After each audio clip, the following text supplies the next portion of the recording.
Bonjour à tous, bienvenue sur cette nouvelle vidéo, deuxième vidéo de notre aventure aux Philippines. On a quitté Manille, la capitale, il y a quelques jours de ça pour rejoindre les plages. Comme vous le voyez, le décor est exceptionnel, on marche les pieds dans l'eau le long de la plage et c'est parfait. Aujourd'hui, ce ne sera pas un vlog sur une journée comme on a l'habitude de faire, mais sur les 3-4 derniers jours parce que ça fait quelques jours maintenant qu'on est ici.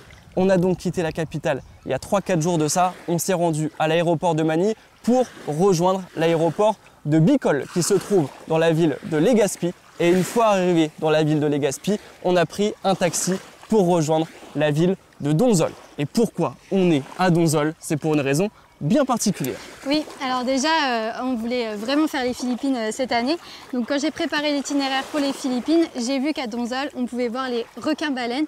Donc depuis, on n'attend que ça vraiment de voir ces gros poissons. Et c'est pas seulement les voir, c'est nager avec des requins-baleines. Voilà, c'est nager avec les requins-baleines. Il faut savoir que les requins-baleines, ce sont les plus gros poissons du monde. Les seules choses qu'on peut trouver de plus gros que les requins-baleines, ce sont les baleines. Et les baleines, ce sont des mammifères, donc le requin-baleine est le plus gros poisson du monde. Il faut savoir qu'ici aux Philippines, le requin-baleine, ils le connaissent depuis à peu près une centaine d'années, sauf que jusqu'à maintenant, ils en avaient peur parce qu'ils pensaient que c'était un animal dangereux, parce que le requin-baleine, ça peut aller jusqu'à 15 voire 20 mètres. C'est un énorme poisson, mais dans les années 90, je crois que c'est à la fin de l'année 97, il y a une équipe de plongeurs qui a fait la rencontre d'un requin-baleine. Ils se sont rendus compte qu'il ne représentait absolument aucun danger pour l'homme. En fait, le requin-baleine se nourrit de plancton principalement, mais aussi de petits crustacés ou de petits poissons, mais pas plus de 10 cm. Donc il ne représente absolument aucun danger pour l'homme. Jusqu'à cette période aux Philippines, le requin-baleine était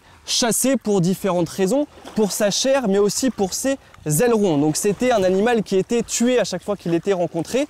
Mais quand ils se sont rendus compte qu'on pouvait nager avec des requins-baleines, là leur rapport à l'animal va changer et ils se sont rendus compte qu'ils pouvaient gagner plus d'argent finalement avec un animal vivant plutôt qu'avec un animal mort. C'est pour ça qu'ici ils ont développé l'activité touristique de pouvoir nager avec les requins-baleines. Il y a deux endroits aux Philippines qui sont connus pour pouvoir apercevoir des requins-baleines. Il y a donc ici à Donzol, mais il y a également Oslob qui se trouve sur l'île de Cebu, mais là-bas c'est un tourisme particulier parce qu'en fait il faut savoir que le requin-baleine est un animal migrateur, il bouge énormément, on peut apercevoir des requins-baleines qui parcourent des milliers de kilomètres en quelques semaines. On le trouve dans les eaux chaudes où il y a donc des planctons à manger. Et le problème à Oslob, c'est que pour développer l'activité touristique, les pêcheurs ont commencé à nourrir énormément les requins-baleines et en ont fait une activité touristique très peu éthique. Pourquoi? Parce que le fait de les nourrir font que les requins-baleines vont arrêter de se déplacer, vont arrêter de migrer et ça va donc dérégler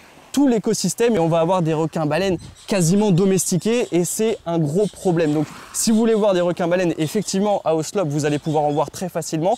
Par contre à Donzol, c'est une activité qui a été développée par un organisme qui est encadré par la WWF. Donc ici on peut le faire sérieusement. Sauf qu'ici on n'est pas sûr d'en voir. Non, voilà. Normalement, on est dans la bonne saison puisque... Oui, on a quand même regardé les bonnes saisons pour les voir. C'est ça, les requins-baleines, on peut les voir entre décembre et mai à peu près, mais il y a des pics en mars-avril. Ouais, février, mai, normalement c'est encore mieux pour les voir. C'est ça, donc c'est la raison pour laquelle on s'est rendu ici à Donzol. Il y a 3-4 jours, donc on arrive à l'aéroport de Legazpi.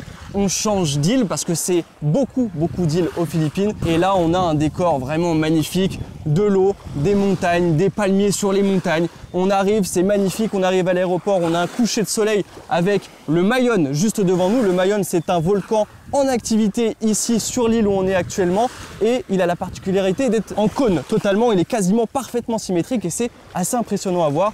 Et de l'aéroport de Legazpi, on a donc rejoint notre hôtel en taxi à Donzol. On est arrivé de nuit, on a commencé par manger dans le restaurant de l'hôtel. On s'est pris un petit sandwich thon, bacon avec des frites maison. C'était super bon. Et là, on rejoint notre petite maisonnette où on loge. Et sur le chemin entre le restaurant et la maisonnette, on voit plein de crapauds partout. Des crapauds partout. C'est la nature. Ce qu'on fait en arrivant, c'est très simple. On va dormir parce que pour voir les requins-baleines, il faut se lever très tôt. Les premiers bateaux partent à 8 h du matin, même un petit peu avant. Mais l'organisme qui fait ses tours ouvre aux alentours de 7 h. Donc on se lève à 6 h du matin, on se prépare tranquillement on met les masques Décathlon dans le sac, on est heureux d'être là. Il est donc aux alentours de 6h45, on ouvre la porte du logement, on n'avait pas vu encore où on dormait puisque on était arrivé de nuit et on se rend compte qu'on est en face de la mer. Mais on a littéralement les pieds dans l'eau au bout de quelques pas après être sorti du logement. Et là, je dis à Marion, est-ce que tu es prête? Aujourd'hui, on va voir les requins-baleines. Ça fait des mois qu'on en rêve. Et en disant ça, on se rend compte qu'il y a un voisin juste à côté de chez nous qui est français, qui nous entend et qui nous dit « Ah, vous allez voir les requins-baleines? J'y suis allé hier, on ne les a pas vus. » Donc là, petit coup au moral pour commencer. Mais bon, c'est pas grave, on a prévu ça depuis des mois, on va les voir, ces requins-baleines. On sort donc du logement et là, on a un lever de soleil avec la mer à droite, à gauche, les montagnes, les rizières, avec des buffles, avec des petits hérons. C'est la nature, ça fait plaisir, c'est vraiment un décor paradisiaque. On prend donc la direction de ce centre certifié par la WWF. On est à 8 minutes à pied. Sur le chemin, une petite église super belle, couleur bleu pastel, au milieu des rizières. Et là, on arrive donc au centre. Et à ce centre, il y a un tableau avec tous les jours du mois qui se sont écoulés. Et là, on voit qu'ils ont vu des requins-baleines absolument tous les jours, sauf la veille. Donc là, ça nous rassure un petit peu. On se dit peut-être que le voisin ne les a pas vus, mais toutes les autres personnes qui sont venues en mars les ont vus. Et même fin février, les gens qui sont venus ont vu des requins-baleines, ont nagé avec les requins-baleines. Donc à ce moment-là, on est rassuré et c'est parti. On a les masques Décathlon, mais on n'a pas les palmes, donc on loue des palmes. Et ensuite, on s'inscrit pour l'excursion. On a des bateaux de 6 personnes. C'est 6 personnes maximum, c'est extrêmement bien encadré, donc c'est 6 personnes par bateau. C'est interdiction de toucher les requins-baleines. On nous donne plein de guidelines. Voilà, puis il y a une petite vidéo qui nous explique un peu ce qu'on doit faire et pas faire. Exactement, tout est très bien encadré. Et donc nous, quand on arrive, on est seulement 5. On est 2 couples plus une personne toute seule. Donc il nous reste une place dans le bateau et il y a un plongeur de la WWF qui va compléter notre bateau de 6. Donc on sera avec une personne vraiment qui est là pour l'étude des requins-baleines. Donc déjà, on sent qu'on est dans un environnement propice à l'écotourisme. On se rend donc vers le bateau, on rentre dans le bateau et là, il y a une personne de l'équipage qui va monter sur le mât et qui va être la personne qui va chercher les requins-baleines depuis le haut du bateau parce qu'en fait, pour repérer les requins-baleines, eh bien, ils se servent juste de leur ombre, de leur silhouette. Vu que le requin-baleine fait à peu près entre 10 et 15 mètres ici aux Philippines à Donzol, eh bien, leur ombre, leur silhouette dans l'eau est reconnaissable et il faut savoir que ce sont des poissons qui restent souvent en surface. Donc c'est pour ça qu'il y a une personne qui va monter pour repérer les requins-baleines. On est en plein milieu de la mer, c'est magnifique et là, à ce moment-là, ça y est, la magie opère et on a le gros coup de pression. La personne qui est sur le mât a vu une silhouette et nous dit de se dépêcher, de mettre les palmes, de mettre les masques. Ouais. C'est un bordel. En plus, ils nous ont pas dit de tout de suite nous mettre en maillot de bain et tout, donc on était tous encore un peu habillés, tout ça, et pas forcément préparés à ce petit coup de pression en mode vite, faut aller les voir. Du coup, c'était un peu la panique.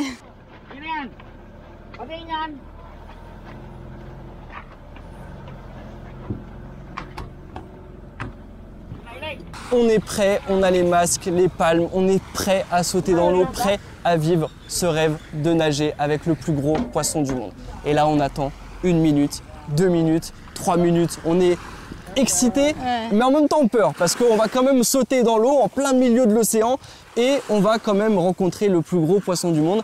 Mais c'est cool, donc quelques minutes, 5 minutes, 10 minutes, et là, le capitaine du bateau nous dit « Désolé, on a perdu sa trace, il est reparti dans les profondeurs, vous pouvez remonter sur le bateau, ce ne sera pas sur cette occasion-là. » Donc là, on est déçus, mais on sait qu'il y a des requins-baleines. Ils n'en avaient pas vu la veille, mais ils sont encore là. Donc on remonte sur le bateau, on voit encore une fois des paysages magnifiques, mais c'est cool, 1 heure, 2 heures, 3 heures, même 3h30, 3h45, puisque l'équipage du bateau a décidé de rallonger un petit peu l'excursion pour vraiment être sûr de voir s'il y en avait ou pas. Et on rentre bredouille. On reprend donc la route vers notre logement. Le décor est magnifique. Honnêtement, la vue qu'on a est exceptionnelle. On est en plein milieu de la campagne des Philippines et ça fait quand même plaisir d'être là. On rentre à notre logement, on va au restaurant et là, on se fait un repas à base de poulet sauté dans du lait de coco avec de la papaye. C'était super bon. Après le repas, on se rend compte qu'il y a un petit peu de nuages, ça commence à devenir couvert. Il faut savoir, notamment pour les requins-baleines, c'est extrêmement compliqué pour les personnes qui sont sur le mât de voir les silhouettes de requins-baleines quand le temps est nuageux. Parce que vraiment, en fait, le soleil permet de traverser l'eau et donc de voir les silhouettes. Et donc quand ça devient nuageux, ce n'est pas très bon signe. Mais ce qu'on fait, c'est que l'après-midi, on n'avait rien prévu. On va faire voler le drone et on voit un petit peu à quoi ressemble l'endroit où on est, vu du ciel.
Et juste après, on va dormir. On va faire une bonne sieste de 15 h à 18 h parce qu'on était super fatigué de cette levée hyper tôt. Et on se réveille juste pour le repas du soir. On reprend la même chose que la veille. On prend donc ce petit sandwich thon bacon super bon. On rajoute à ça un petit riz frit dans de la sauce adobo. Vous savez, ce plat qu'on a fait à Manille. C'est super bon. Et on retourne se coucher. Le lendemain matin, pareil, réveil 6 h et on se dit ça y est. C'est notre journée, on se lève, lever de soleil, le petit chemin super beau, la petite église, les petites rizières, les petits palmiers un petit peu partout, le décor de rêve. On retourne au même endroit, on reloue des palmes parce qu'on n'a que le masque, on retourne dans le bateau. Et on là, nous reçoit de bonne chance parce qu'à chaque fois qu'on part, il y a tout le monde de l'agence qui nous souhaite bonne chance. C'est ça, c'est ça. C'est assez sympa l'ambiance. Sauf que, encore une fois, deuxième jour, on ne verra rien. On a vu des beaux décors, on a vu des beaux paysages, mais le deuxième jour n'a pas été fructueux. On ne s'est pas baigné aussi le deuxième jour parce qu'il faut savoir que le premier jour, en fait, quand on a vu au bout de 3 heures qu'on ne voyait rien, il y avait quelqu'un qui était avec nous dans le bateau qui a demandé à l'équipage si on pouvait se baigner un petit peu. Et l'équipage, voyant qu'on était déçus, a dit oui, allez-y. Donc on s'était baigné un petit peu dans la mer, mais vraiment la seconde fois, rien de tout ça. On est rentré dans le bateau, pendant 3 heures on a navigué et au bout de 3 heures, on rentre toujours rien. Retour donc à notre logement, on mange au restaurant de l'hôtel encore une fois. Cette fois-ci, on se prend un petit poisson grillé qui était super bon. Oui. Et là, l'après-midi, on se dit ok, on va pas rester dégoûté de ne pas avoir vu les requins-baleines. On va bouger un petit peu sur l'île. Et donc, on décide de marcher et de rejoindre la ville de Donsol qui est un petit peu plus loin parce que finalement, nous ici, on est vraiment à la périphérie de la ville. On est vraiment dans la campagne. On a même des petits-enfants qui sont venus voir Marie. On leur dit ouais, t'es super belle, est-ce qu'on peut prendre une photo? On a pris des photos avec des enfants. Ouais, ils sont toujours adorables. On passait dans des rues où vraiment il ne doit pas y avoir beaucoup de touristes et c'était super. On a pu voir la vraie vie locale et en fait à la base on voulait aussi aller retirer de l'argent parce que à force donc de faire une fois, 2 fois le bateau etc. Bah, il nous manquait un petit peu de liquide, sauf que dans la ville de Donsol à côté il n'y avait plus de distributeur, il n'y a absolument pas de distributeur ici et donc là on arrive et on voit un monsieur qui nous voit et qui nous dit vous cherchez un distributeur, on dit oui et il nous dit il n'y en a pas ici, il faut aller dans la ville un peu plus loin, c'est à peu près à 15-20 minutes là ici de transport, donc si vous voulez je vous amène, il a un espèce de tuk-tuk. Et là, on lui dit, ok, go, emmène-nous. Et donc là, on est parti dans les montagnes avec son petit tuk-tuk qui avançait très peu vite, qui galérait dans les montagnes et qui secouait beaucoup.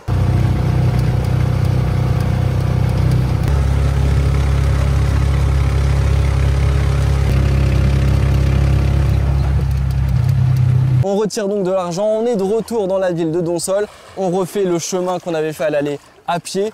On passe se prendre un petit bubble tea dans un petit stand où les locaux allaient. C'était super bon. On s'arrête également prendre 2-3 trucs à manger, des bouteilles d'eau dans un petit stand au milieu. Là, il faut savoir qu'ici, il n'y a pas de 7-Eleven, pas de supérette, supermarché, rien. Il n'y a rien du tout. C'est des petits stands tenus par les locaux. Et c'est ça aussi la campagne, ça fait plaisir. Le soir donc, même chose, même repas, le petit sandwich de thon et de bacon que moi j'ai repris avec une assiette de frites à côté et Marion, elle s'est pris des lumpia. C'est ça, lumpia aux légumes. Donc en gros c'est des nems comme on appelle chez nous. C'est des nems mais spécialité philippine. Ouais voilà. Et c'était super bon, franchement avec la petite sauce au vinaigre et du poivre, là c'était excellent. Et donc on part se rendormir en se disant demain c'est la bonne. Et c'est marrant parce que à la base on ne devait pas rester 3 jours ici à Donsol. À la base, on devait même rester qu'une seule journée parce que vraiment, on est arrivé dans la meilleure période. Ouais, moi je pensais qu'une journée, on était quasiment sûr de les voir. Bah, finalement, non. Donc, je m'étais quand même dit 2 jours, c'est bien, au cas où, même si je pensais les voir les premiers jours. Et puis, bah, finalement, quand on a regardé les vols pour la prochaine île, on s'est dit non, on va rester un jour de plus. Bah, c'est même pas. On a été obligé en fait. On a été obligé parce qu'à la base, on regarde les vols, on voit que le vol il est un petit peu cher et on se dit bon. Marion, de toute façon, on n'a pas trop le choix, on veut continuer à voyager, faire les autres endroits des Philippines, etc. Donc, c'est pas grave, on prend celui-là. Je réactualise la page et là, le vol a disparu. Le vol a disparu, plus de vol le jour où on veut partir, donc on se dit...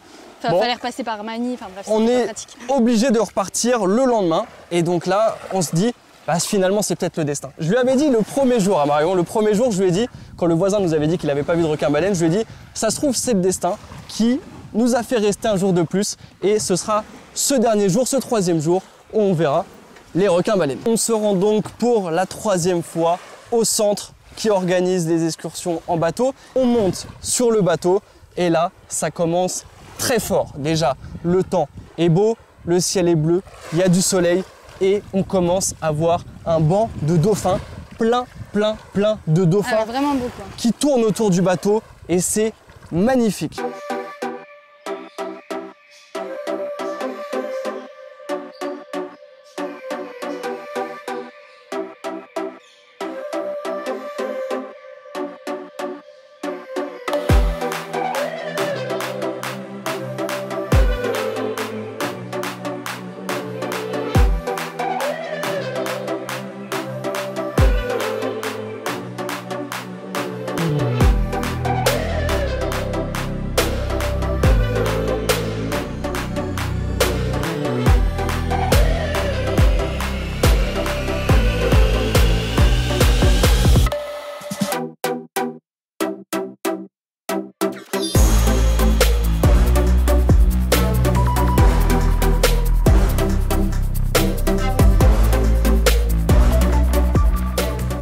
Donc là, on se dit, ça y est, c'est notre journée, c'est parfait.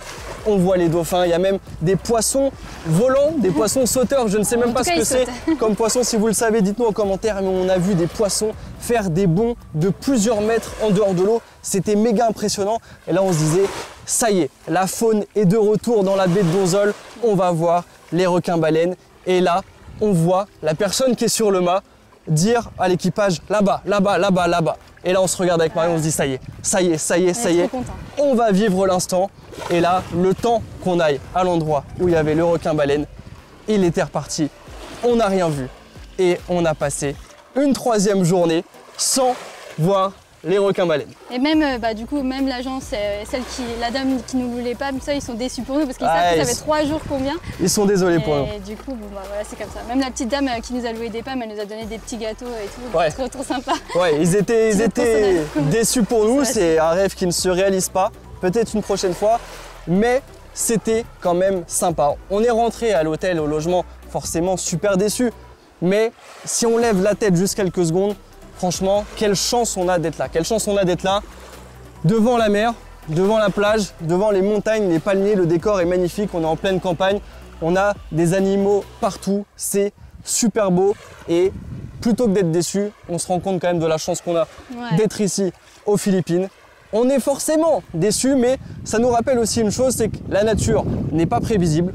Tout ne s'achète pas. Il ne suffit pas de payer une attraction touristique pour voir les animaux qu'on veut. La nature, ça ne se prévoit pas. Les requins-baleines sont des animaux extrêmement difficiles à apercevoir et on ne voulait pas le faire à Oslo, là où on est quasiment sûr de les voir, mais ils ont été quasiment domestiqués et ça dérègle l'écosystème.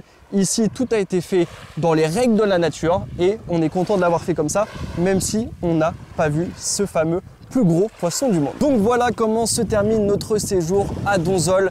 on a vraiment apprécié notre séjour. On a pu se reposer. On n'a pas vlogué pendant 3 jours. On était dans la campagne. On a des paysages magnifiques. On est à la campagne et ça fait du bien. Et ça fait du bien aussi qu'on nous rappelle de temps en temps qu'en tant que touriste, tout nous est pas dû et qu'il ne suffit pas de payer des excursions pour voir ce qu'on veut voir. La nature n'est pas prévisible et c'est bien qu'on nous le rappelle parfois. On a énormément profité de notre moment ici.